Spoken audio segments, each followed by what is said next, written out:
Last video में हमने exercise 13.3 के 2 क्वेश्चन किए थे। अब थर्ड क्वेश्चन है हमारा कि a 20 metre deep well with diameter 7 metre is dug and the earth from digging is evenly spread out to form a platform of 22 meter by 14 meter. Find the height of the platform. कि एक कुआं खोदा जाता है, कुएं की गहराई जो है कितनी है 20 मीटर और रेडियस है उसकी 7/2 मीटर, और उसमें से जो मिट्टी निकली है उसको एक रेक्टेंगुलर प्लेटफॉर्म पर बिछा दिया जाता है। तो बताइए उस प्लेटफॉर्म की जो ऊंचाई बनेगी वो कितनी बनेगी। क्वेश्चन क्लियर हो गया? तो सबसे पहले हम निकाल लेंगे कि volume of the earth dug from the well, कुएं से निकाली गई मिट्टी का वॉल्यूम कितना आया। अब कुआं कैसा है, वेल कैसा है, सिलेंड्रिकल है। अब सिलेंडर का फॉर्मूला हमारे पास हो गया पाई आर स्क्वायर इंटू में एच। पाई की वैल्यू हमने डाल दी 22/7, आर हमारे पास था 7/2, तो 7/2 इंटू 7/2, और एच जो उसकी गहराई है वो उसकी ऊंचाई का काम करेगी, एच हाइट का काम करेगी, कुएं से जो मिट्टी निकली है। तो एच की जगह हमने 20 मीटर डाल दिया। कैलकुलेट कर दिया, इसे कट गया ये 7 से 7, 2 and 2 इधर कट गया 11 और इधर ये 10, मल्टीप्लाई होने पर आ गया हमारे पास 770 मीटर स्क्वायर आ गया। अब जो प्लेटफॉर्म बनाया है, प्लेटफॉर्म कैसा है, रेक्टेंगुलर है। तो रेक्टेंगुलर प्लेटफॉर्म का जो एरिया है, एरिया क्या होगा, L इंटू बी।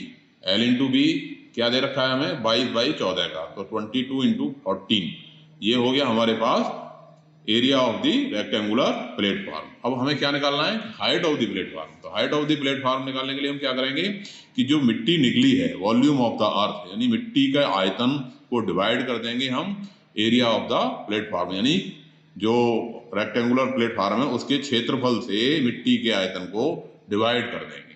तो यहाँ हमने डिवाइड कर दिया, 770 को 22 मल्टीप्लाई बाई 14 से डिवाइड कर दिया, कैलकुलेट होकर के कितना आ गया 5/2 मीटर, यानी जो चबूतरा बना वो उसकी ऊंचाई कितनी आ गई 5/2 मीटर, या इसको हम क्या कह सकते हैं 2.5 metre.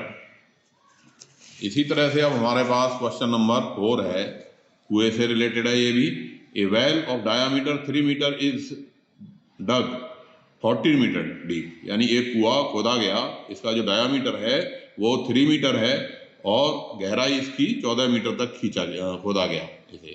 The earth taken out, जो भी मिट्टी इसमें से निकली उसको कुएं के चारों ओर इवनली यानी एक जैसा फैला दिया गया, सर्कुलर रिंग बन गई जिससे कि, और उस रिंग की जो चौड़ाई है वो 4 मीटर ली गई है, width of 4 metre to form a embankment. Find the height of the embankment. तो जो कुएं के चारों ओर एम्बैंकमेंट बना, जिसे हिंदी में हम कहते हैं जगत, जो जगत बनी कुएं की, उसकी ऊंचाई हमें निकालनी है। क्वेश्चन क्लियर हो गया कि एक सिलेंड्रिकल वेल खोदा गया, एक सिलेंड्रिकल वेल हमने खोद दिया जिसका डायामीटर था 3 मीटर और गहराई है उसकी 14 मीटर, और ये हमारे पास जो मिट्टी उसमें से निकली, इसे इस कुएं के चारों ओर, इसका ये कुएं का मुंह हो गया और इसके चारों ओर कितनी चौड़ाई तक, 4 मीटर की चौड़ाई तक चारों ओर फैला दिया गया। तो फैलाने पे जो एम्बैंकमेंट बनेगा, हिंदी में जिसे हम कुएं की जगत कहते हैं, तो उस एम्बैंकमेंट की हाइट हमने फाइंड करनी है। Question clear? अब आ जाओ, क्या करेंगे भाई, पहले कुएं से निकली मिट्टी का वॉल्यूम निकालेंगे। तो वॉल्यूम के लिए आर हमारे पास हो गया 3/2 मीटर, 1.5 मीटर, एच हो गया 14 मीटर। तो volume of the earth dug from the well, यानी कुएं से निकली मिट्टी का जो आयतन है वो फार्मूला लग गया हमारे पास पाई आर स्क्वायर एच, यानी पाई इंटू 3/2 इंटू 3/2 इंटू में 14, क्योंकि जो गहराई है, गहराई यहाँ पे एच का काम करेगी, हाइट का काम करेगी। तो ये काट दिया हमने, तो 2 से 7 कट गया, 7 9 63/2, 63/2। और पाई की वैल्यू हमने नहीं डाली यहाँ, क्यों नहीं डाली, क्योंकि जो आउटर रिंग बनेगी उसमें भी पाई आएगा और पाई से पाई कट जाएगा, तो बेकार की कैलकुलेशन से बचने के लिए हमने यहाँ पाई की वैल्यू नहीं डाली। ठीक है, यहाँ पाई की वैल्यू डालने की जरूरत हमको नहीं है। अब जो फैलाया गया, इसको मिट्टी को कहाँ फैलाया गया, इसे रिंग में फैलाया गया। तो इस रिंग का एरिया अब हमको निकालना है। इस रिंग का एरिया निकालने के लिए हम क्या करेंगे, बाहर के सर्कल के एरिया में से अंदर के सर्कल के एरिया को माइनस कर देंगे, यानी पाई इंटू में कैपिटल आर का स्क्वायर माइनस पाई इंटू में स्मॉल आर का स्क्वायर। अब कैपिटल आर कितनी हो गई, outer radius of the embankment कितनी हो गई 1.5 प्लस 4 यानी 5.5 मीटर होंगे। इसी तरह से इनर रेडियस उतनी ही रही, 1.5 मीटर ही रही। तो एरिया ऑफ द एम्बैंकमेंट आ गया pi r square minus r square. तो पाई 5.5 का स्क्वायर माइनस 1.5 का स्क्वायर। अब जैसा कि मैंने बताया था कि यहाँ पे जब भी ए स्क्वायर माइनस बी स्क्वायर इस तरह से हो, तो ये इसका स्क्वायर करने के बजाय इसका ए प्लस बी इंटू ए माइनस बी का फॉर्मूला लगा लो आप। ए स्क्वायर माइनस बी स्क्वायर बराबर क्या आ गया, ए प्लस बी इंटू में ए माइनस बी। तो 5.5 प्लस 1.5 और ये 5.5 माइनस 1.5 कितना आ गया, पाई इंटू 7 इंटू 4। अब हाइट ऑफ एम्बैंकमेंट क्या हो गई, वॉल्यूम ऑफ अर्थ अपॉन में area in which earth is spread. तो वॉल्यूम हमारे पास कितना था, 63 पाई अपॉन 2, और एरिया कितना है, ये पाई इंटू 7 इंटू 4। तो इसको हमने डिवाइड कर दिया, काट दिया, ये पाई से पाई अब यहाँ कट गया, इसलिए हमने इसकी वैल्यू नहीं डाली थी। 7 से 7 7 9 जा 63, और ये बच गया हमारे पास 2 4 जा 8। तो 9/8 दैट इज 1.125 मीटर। यानी ये इसकी क्या आ गया, हाइट ऑफ एम्बैंकमेंट। जो कुएं की जगह बनी उसकी जो ऊंचाई है वो कितनी आ गई, 1.125 मीटर। नेक्स्ट क्वेश्चन है हमारा 5वां क्वेश्चन। क्या कहता है 5वां क्वेश्चन, देखते हैं कि एक कंटेनर शेप्ड, एनसीईआरटी का ये 5वां क्वेश्चन है, एक्सरसाइज है 13.3। A container shaped like a right circular cylinder having diameter 12 cm and height 15 cm is full of ice cream। कि एक कंटेनर है आइसक्रीम का जो भरा हुआ है आइसक्रीम से, और उसका जो डायामीटर है वो कितना है, 12 सेंटीमीटर, और हाइट है उसकी 15 सेंटीमीटर। इस आइसक्रीम को the ice cream is to be filled into cones of height 12 centimetre and diameter 6 centimetre. इस आइसक्रीम को एक कोन में भर दिया गया, जो कॉनिकल वेसल है उसमें भर दिया, और उसकी जो हाइट है वो 12 सेंटीमीटर है और डायामीटर उसका 6 सेंटीमीटर है, नहीं 15 सेंटीमीटर है उसकी हाइट। ये है इसकी हाइट है 15 सेंटीमीटर कोन की, 12 सेंटीमीटर, डायामीटर 6 सेंटीमीटर। तो उसके ऊपर हेमीस्फेरिकल टॉप है। Find the number of cones which can be filled with ice cream. तो बताइए इससे कितने जो है आइसक्रीम के कप भरे जाएंगे। क्लियर हो गया क्वेश्चन? हाँ ये है, to cons of height 12 centimetre and diameter 6 centimetre. तो कोन की हाइट इसमें 12 सेंटीमीटर है और टोटल हाइट इसकी 15 सेंटीमीटर है। इस कोन की जो हाइट है वो 12 सेंटीमीटर है, और ये इसका डायमीटर ये 3 प्लस हो गया तो 15 हो गया। तो फॉर ए सिलेंड्रिकल कंटेनर, जो सिलेंड्रिकल कंटेनर जिसमें आइसक्रीम रखी हुई है पहले, उसकी रेडियस है हमारे पास, डायमीटर 12 है तो रेडियस कितनी होगी, 6 सेंटीमीटर, और उसकी जो हाइट है उसकी 15 सेंटीमीटर।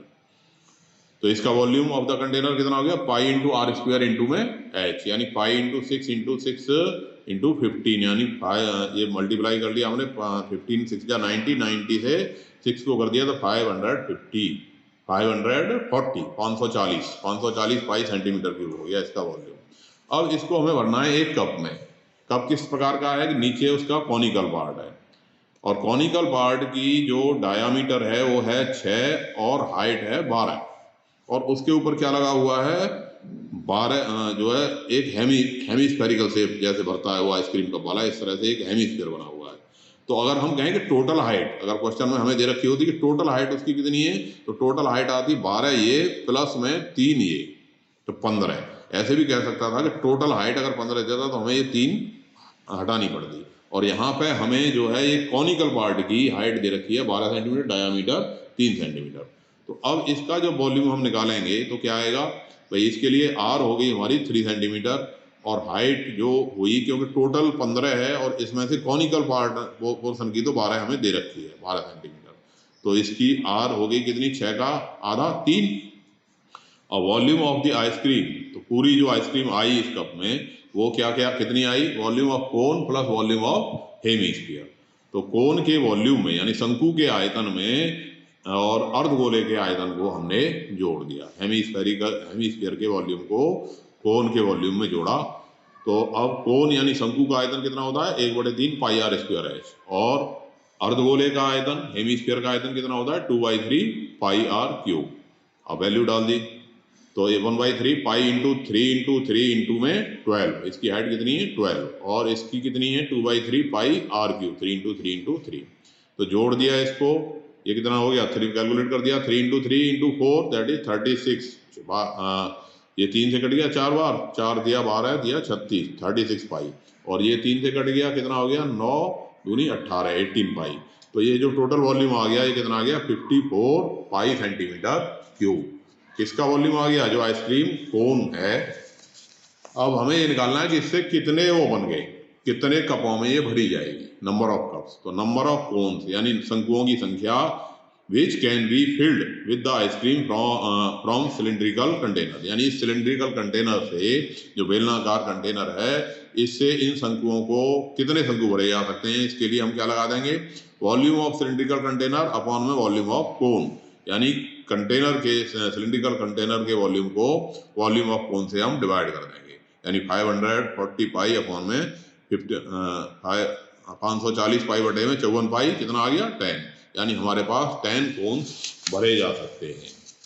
तो छठा क्वेश्चन है 6th question, how many silver coins of 1.75 centimetre in diameter and thickness 2 millimetre must be melted to form a cuboid of dimension 5.5 by 10 by 3.5 centimetre.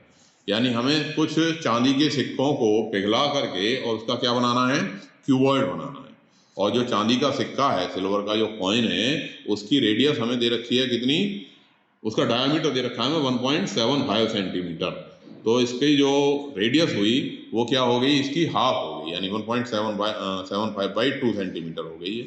तो यानी 175 बटे पॉइंट को हटाओगे तो 200 आ गया, 2 जीरो आ गए, काट दिया 7/8, क्योंकि 25 का पहाड़ा 25 से कितने बार कट गया, ये 7 टाइम्स, और ये कितने बार 8 टाइम्स, तो कितना आ गया 7/8 सेंटीमीटर।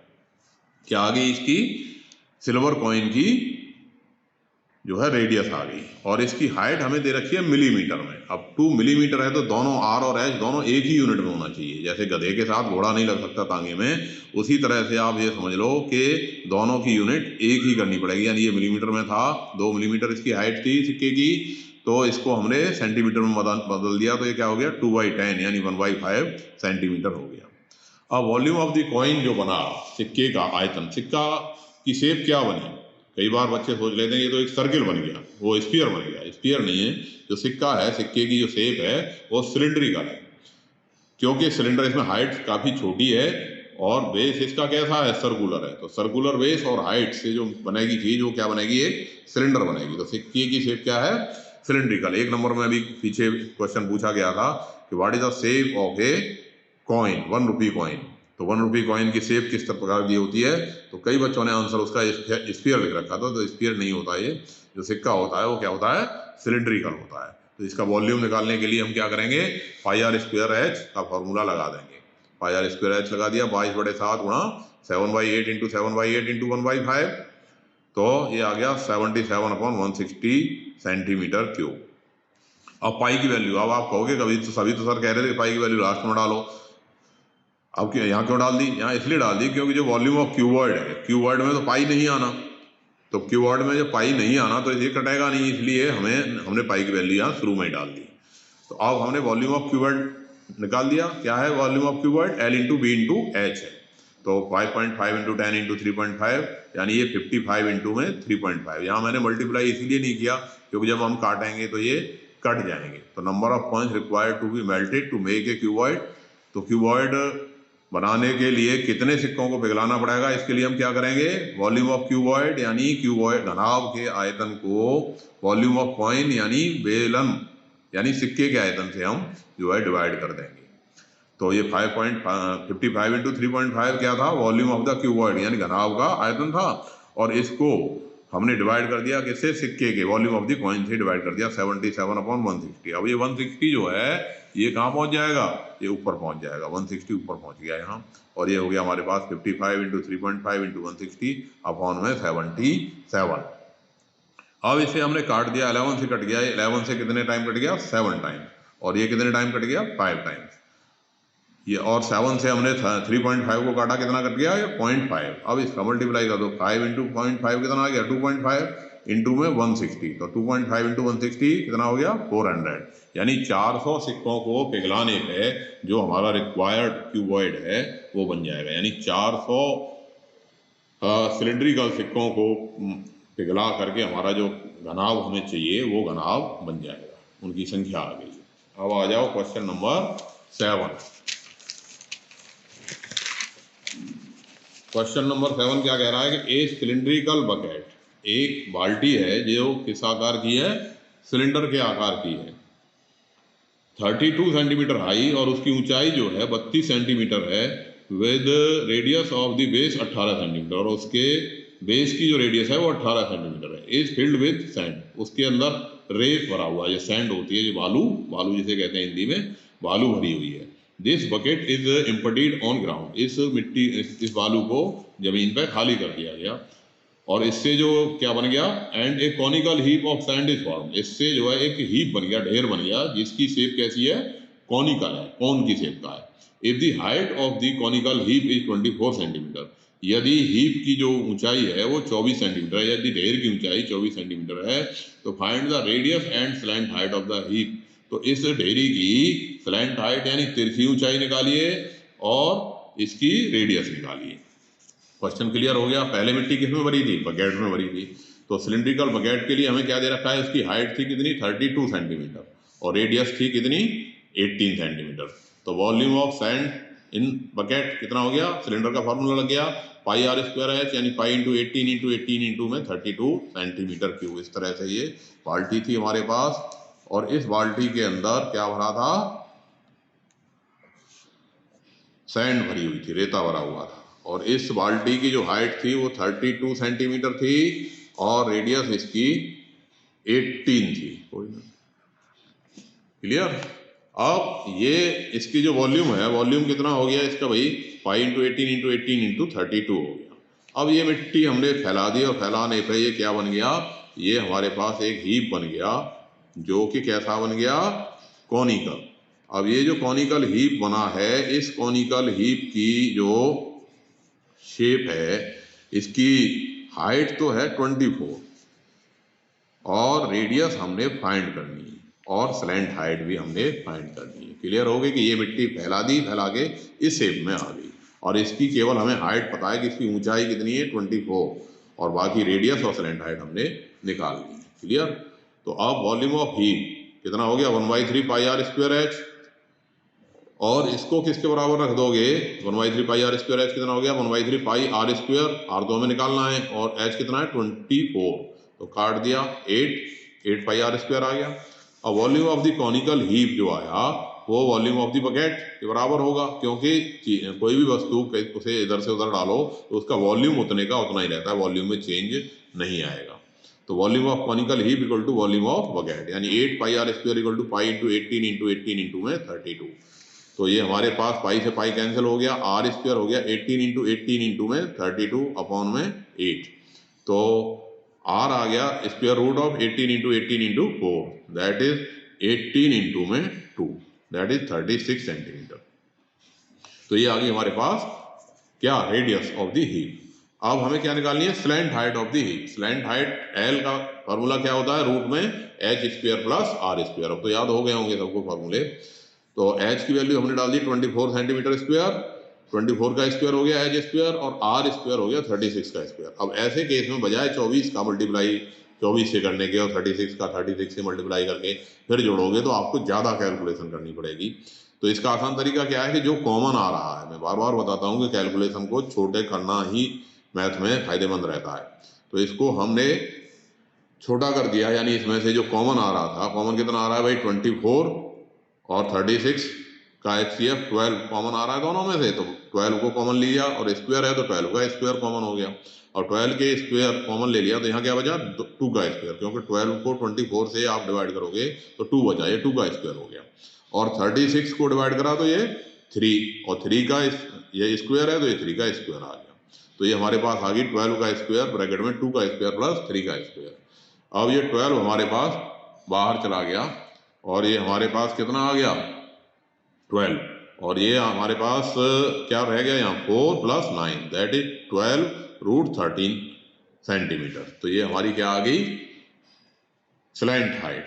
तो इस तरह से हमने स्लैंट हाइट इसकी कैलकुलेट कर दी। अब है हमारे पास क्वेश्चन नंबर 8। 8 क्या कह रहा है कि water in a canal is 6 metre wide and 1.5 metre deep. यानी एक कैनाल है, कैनाल क्या है, एक नहर है जो 6 मीटर चौड़ी है और 1.5 मीटर गहरी है। Is flowing with a speed of 10 kilometre per hour. इसमें 10 किलोमीटर पर आवर की स्पीड से पानी बह रहा है। How much area will it irrigate in 30 minute. तो ये कितनी देर में, 30 मिनट में कितना एरिया सिंचाई इरिगेट करेगी, या कितने एरिया की सिंचाई करेगी। अगर उसमें हमें 8 सेंटीमीटर स्टैंडिंग वाटर चाहिए, यानी 8 सेंटीमीटर हमें पानी खड़ा करना है खेत में, तो कितना खेत 30 मीटर में इसके द्वारा इरिगेट हो जाएगा। क्लियर हो गया क्वेश्चन। तो विड्थ ऑफ द कैनाल है हमारे पास b = 6 मीटर और depth of the canal h है हमारे पास 1.5 मीटर। अब distance covered by water with a speed of 10 kilometre per our. तो 10 किलोमीटर पर आवर की स्पीड से आधा घंटे में उसने कितनी दूरी तय की, L = हो गई स्पीड मल्टीप्लाई बाई टाइम, यानी 10 इंटू में 1/2 किलोमीटर, यानी ये 5 किलोमीटर चल गया पानी। अब 5 किलोमीटर को हम मीटर में बदलेंगे, क्योंकि हमारे पास जो विड्थ और डेप्थ थी वो क्या थी, मीटर में थी। तो इसको भी हमने मीटर में कन्वर्ट कर दिया, तो 5 किलोमीटर का क्या आ गया, 5000 मीटर आ गया। अब volume of water flowed through canal in 30 minute. तो यानी नहर से आधा घंटे में पानी जो बहा उसका जो वॉल्यूम आया, उसका वॉल्यूम कितना आ गया, L × B × H, that is 5000 × 6 into में 1.5, दैट इज 45,000 मीटर क्यूब। यानी इतना पानी इसमें से बह गया। तो height of water in the field कितनी हो गई, 8 सेंटीमीटर हमें पानी खड़ा करना है। इसको हमें, अब ये सेंटीमीटर में है तो इसको भी मीटर में लाना पड़ेगा। हमने इसको मीटर में ला दिया, कितना आ गया, 8/100 मीटर आ गया। तो अब एरिया इरिगेट कितना होगा, कि कितना एरिया इरिगेट हो गया 30 मिनट में। इसके लिए हम क्या करेंगे कि जितना वॉल्यूम किसका आया, पानी का, वाटर का जो वॉल्यूम आया उसको हाइट ऑफ वाटर, जितना खेत में हमें पानी खड़ा करना है उससे हमने डिवाइड कर दिया। Area irrigated by canal in 30 minute क्या हो गया, वॉल्यूम ऑफ वाटर, यानी जितना पानी बहा कितने में, आधा घंटे में। आधा घंटे में बहे पानी का आयतन बट्टे में हाइट ऑफ वाटर, पानी की ऊंचाई। तो पानी कितना बहा आधा घंटे में, 45,000 मीटर क्यूब, 45,000 मीटर क्यूब। और हाइट ऑफ वाटर कितनी है, 8/100 मीटर। तो ये इतने मीटर स्क्वायर हमारा क्या आ गया, ये इतने मीटर स्क्वायर हमारे पास पानी बह गया। तो ये 45,000 इंटू में 100 अपॉन में 8। अब इसे हम कैलकुलेट कर देते हैं। काट दिया, 4 से काट दिया, 25 कट गया, और ये 2 से 22, 500 कट गया। मल्टीप्लाई कर दिया तो 50, ये आ गया 56,25,00। अब ये क्या है, मीटर स्क्वायर में आया। अगर हम इसे हेक्टेयर में बदलें तो एक हेक्टेयर में हमारे पास कितने मीटर स्क्वायर होते हैं, 1 हेक्टेयर बराबर 1 हेक्टेयर जो होता है हमारे पास वो होता है 10,000 मीटर स्क्वायर का। और अगर हम इसे मीटर स्क्वायर से हेक्टेयर में लाना चाहें तो 10,000 से डिवाइड कर देंगे। 10,000 से डिवाइड हो गया तो ये हो गया 56.25 हेक्टेयर। तो इतना एरिया इरिगेट हो जाएगा कितनी देर में, आधा घंटे में। अब है इस एक्सरसाइज का लास्ट क्वेश्चन, 9वां question. A farmer connects a pipe of internal diameter 20 centimetre from a canal into a cylindrical tank in her field which is 10 meter in diameter and 2 meter deep। यानी क्या हो गया, किसान ने pipe डाल दिया, कहाँ से, नहर में से, और कहाँ डाल दिया, एक सिलेंड्रिकल टैंक है उसके पास, उसको उसने जोड़ दिया। यदि इसमें जो water, if water flows through the pipe at the rate of 3 kilometre per our. अगर उसमें 3 किलोमीटर पर आवर की स्पीड से पानी बह रहा है तो कितना टाइम लगेगा उसको भरने में। ऐसे क्वेश्चन कंपटीशन में बहुत आते हैं कि उसको भरने में कितना टाइम लगेगा। तो आप आ जाइए, पाइप कैसा है हमारे पास, सिलेंड्रिकल पाइप है, और उसकी जो रेडियस है वो कितनी है, 20/2 यानी 10 सेंटीमीटर। 10 सेंटीमीटर, या हम इसे मीटर में बदल दें तो ये हमारे पास 1/10 मीटर होगी। अब जो स्पीड ऑफ वाटर है वो क्या है, 3 किलोमीटर पर आवर है। तो 3 किलोमीटर पर आवर को, स्पीड को हमें अब क्या करना पड़ेगा, इसको बदलना पड़ेगा 3000 मीटर पर आवर हो गई, ठीक है, क्योंकि ये हमारे पास जो रेडियस है, रेडियस जब मीटर में है तो ये स्पीड को भी हमें मीटर में ही करना पड़ेगा। तो volume of water flowed through pipe in 1 hour क्या हो गया, पाई आर स्क्वायर। अब इसका जो एरिया ऑफ क्रॉस सेक्शन बना वो क्या हो गया, pi r square into H, क्योंकि इसमें पाइप में जो पानी बह रहा है उसकी शेप कैसी हो गई, सिलेंड्रिकल हो गई। तो सिलेंड्रिकल शेप का पानी जो बह रहा है उसको हमने पाई आर स्क्वायर इंटू एच लगा दिया, जिसकी रेडियस हो गई 1/10 और ये उसमें स्पीड है वो है 3000 मीटर पर आवर, यानी 1 घंटे में इतना पानी उस पाइप से बहेगा। यानी ये हमारे पास आ गया कितना, 30 पाई, यानी 30 पाई मीटर क्यूब पानी पाइप से 1 घंटे के अंतर्गत बहेगा। अब फॉर टैंक, जो टैंक है, टैंक हमारे पास क्या था है, सिलेंड्रिकल है। सिलेंड्रिकल यानी इसकी जो रेडियस दे रखी है वो दे रखी है 10/2 5 मीटर। यहाँ पाई की वैल्यू हमने इसीलिए नहीं डाली क्योंकि अब जो पानी जा रहा है वो कहाँ जा रहा है, सिलेंड्रिकल पार्ट में जा रहा है, तो उसमें भी पाई आएगा और ये आपस में कैंसिल हो जाएगा। तो आर आ गया हमारे पास 5 मीटर और एच आ गया हमारे पास 2 मीटर, जो सिलेंड्रिकल टैंक जिसमें पानी ये जा रहा है। तो उस टैंक का जो वॉल्यूम बना वो कितना हो गया, pi into are square into h, यानी pi into 5 into 2 that is 50 pi. तो इसको अब भरने में कितना टाइम लगेगा, इसके लिए हम क्या करेंगे कि इस का जो टैंक का वॉल्यूम आया, इस टैंक के वॉल्यूम को, volume of tank pi r square h, यानी pi into 5 into 2 that is 50 pi metre cube हो गया। तो time taken to fill the tank क्या हो गया, वॉल्यूम ऑफ टैंक को water flowed through the pipe, कि पानी जो बहा कितने में, 1 घंटे में, इतने आवर आ जाएगा, क्योंकि 1 घंटे में जितना थ्रो पाइप इन 1 आवर, 1 घंटे में जितना पानी बहा उससे डिवाइड करने का किसको, वॉल्यूम ऑफ द टैंक को, हमारे पास क्या आ जाएगा, टाइम आ जाएगा कि इतने में भर गया। तो 50 पाई पानी भरना था और 1 घंटे में हमारे पास कितना बहता है, 30 पाई जो है बहता है। तो हमने इसे 50 पाई अपॉन 30 पाई कर दिया, दैट इज 5/3 आवर आ गया, यानी ये आ गया 2/3 आवर, 1 सही 2/3 घंटे। अब इसके आप मिनट बनाओगे 2/3 आवर के, तो 2/3 आवर के मिनट कैसे बन गए, 1 आवर तो ये हो गया, और 2/3 के आप मिनट बनाओगे 60 से मल्टीप्लाई करना पड़ेगा, 3 से कट गया 20, तो ये कितना हो गया, 1 आवर 40 मिनट। इस तरह से इसकी ये वैल्यू आ गई और ये हमारी एक्सरसाइज खत्म हो गई। नेक्स्ट वीडियो में अगली वाली एक्सरसाइज करेंगे, तब देखते रहोगे वीडियो और इन्हें करते रहोगे।